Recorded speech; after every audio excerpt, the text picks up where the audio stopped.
Hello everyone, welcome back to my studio and another after studio deep talk. General question, would you spend a couple of $100s a month to be skinny, potentially feel sick most of the time, and also potentially inject yourself once a week for the rest of your life to uphold the skinny effect? I really hope the answer is no, but my For You page in the past few weeks tells me something different about society. We need to address what is going on right now and how it shapes today's society when it comes to beauty standards. If you stumbled across my channel today, my name is Nathalie Zipfer and I am a fashion designer. So unfortunately, since I'm working in fashion, I get confronted with the new beauty standards all the time. And being skinny never went out of fashion, but the way of achieving being skinny has changed over time. I've tried fad diets, powders, pills, still my weight's been up and down like a yo-yo. I did it! I lost 30 pounds, 35 pounds. You can lose weight and still not like what you see. Special K gives you the highest level of protein available in its... This low-fat, low-calorie bar. When you're on a diet, hungry is in your face all day long.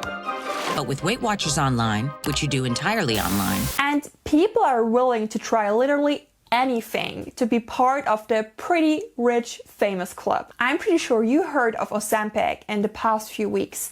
And hopefully also about the shortage of injections for people with type 2 diabetes, because that's what the medication has been originally designed for. And because of the massive demand, it put a massive strain on the whole manufacturing process. Supply-demand issues were there. So people who really needed it Yes. for their diabetes couldn't get it. Exactly. So the type 2 Because diabetics... people like me were using it to lose weight. Exactly. So many of the type 2 diabetes patients are currently not taking their needed and prescribed medicine, which is, if you haven't guessed already, quite dangerous for them. All because there are tons of people out there right now who want to lose weight with this specific medication. So why is it so important for me to talk about this topic? Cloud, stop it. You cannot chew on my shoe right now. So why is it so important for me to talk about this topic? Working in fashion, I have been confronted with the widely popular opinion that only skinny is beautiful. So you think I'm skinny? Let me have my moment, let me have my moment, let me have my moment. Which, if you ask me, is completely irrelevant, simply because everyone's opinion is different. And beauty is defined by a lot more factors than just a certain body frame. Through fashion, beauty, and of course media, we constantly get confronted with this unrealistic body image, which is impossible to reach. But sadly, now this new remedy for all your problems is popping up and available to pretty much anyone. At least the ones who can afford it, because it's quite pricey. People hate on it because they want to do it. And the people who hate it on the most, the people who are secretly doing it or pissed off that they can't afford it. Ozempic gets sold now to many individuals who have the idea of finally reaching this unrealistic body image. We get preached through media. Our society is so brainwashed into the idea of looking picture perfect that we tend to ignore all the dangers around it. How do you feel about that? It's not what its intended use is. Why that's dangerous is because when a medicine is studied by this evil pharma that we're talking about, it's studied in a certain population, people who have type 2 diabetes, who are overweight or have high blood pressure. So when you're taking it as someone who doesn't have any of these diagnoses and you take it, how do I know that the risks you're facing are gonna be what the ones that we found in the research when we didn't test it on people like you? It's the same reason why we suck at treating women's heart disease, because we never did research on women's heart disease. So when a female patient comes in and says, oh, I have a little acid reflux, maybe a little arm pain, we discount it and they're having a heart attack because our initial research was not done on women, it was done on men who said, I have an elephant sitting on my chest, this is how I describe it. And that's how our common knowledge is of heart disease, and therefore we miss all these heart attacks in women.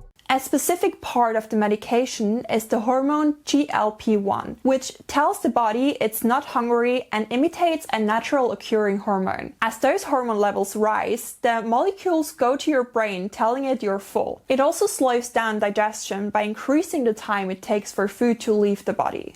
Another problem is basically nausea, because you stop the flow of food through the gut. And nausea basically is not something you want to basically experience on a long-term basis. Many individuals who were treated with a suitable dose of GLP-1 under a doctor's advice claim they constantly felt sick, and some even think they developed a form of depression while being on a weight loss drug. So generally speaking, the list of side effects seems to be quite long, and since everyone's body is different, no one really knows what they're gonna get out of it. And now tell me if it is actually worth it. It's not even guaranteed that you will lose weight if you take it. So all you lose is a huge chunk of life quality in the worst case scenario. Personally, I think a huge part that gets forgotten about in the process of considering taking weight loss drugs is the psychological aspect. The hormone is just suppressing the actual problem if you really think about it.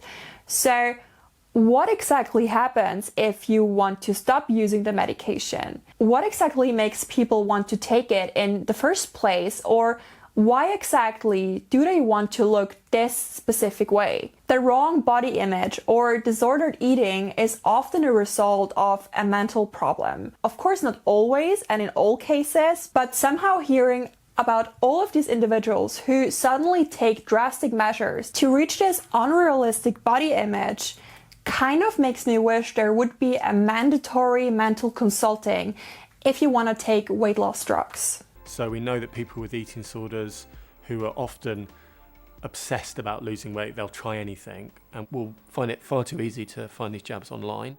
So now let's look more into fashion and the beauty side of the whole discussion. Especially the beauty industry was built on many human insecurities. This cream will make your skin clean and make you glow. This supplement will help you detox. This lipstick is trendy right now and you want to be part of the trend, right? So now guess why so many of us think we need to lose weight and look a certain way. It is a profitable market to sell a cure for all your insecurities. That's how these industries have been a thing for decades now, and we simply haven't broken that cycle yet. But the sad part is that many users of weight loss injections are taking all these risks because they're so desperate.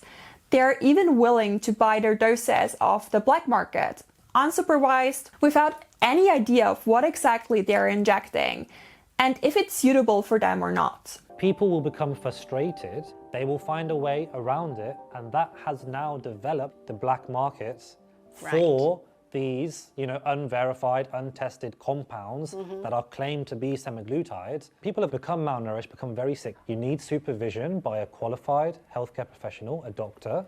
They don't even know if the product went under a quality control or if it's even the product they think it is or what exactly they're injecting.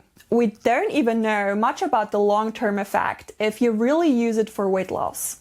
Interestingly enough, when I did some research for this video, I found an article from Dazed in Beauty, which was released in 2019, and it literally describes an injection which was originally used for type 2 diabetes and then later on got used for weight loss.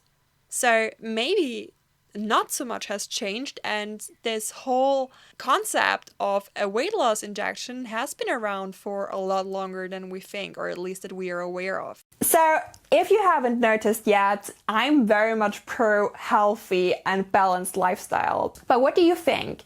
Is an injection a problem solver for the global problem of obesity? Having said that, Hans, stay safe and take care. I will see you when I host my next After Studio Deep Talk.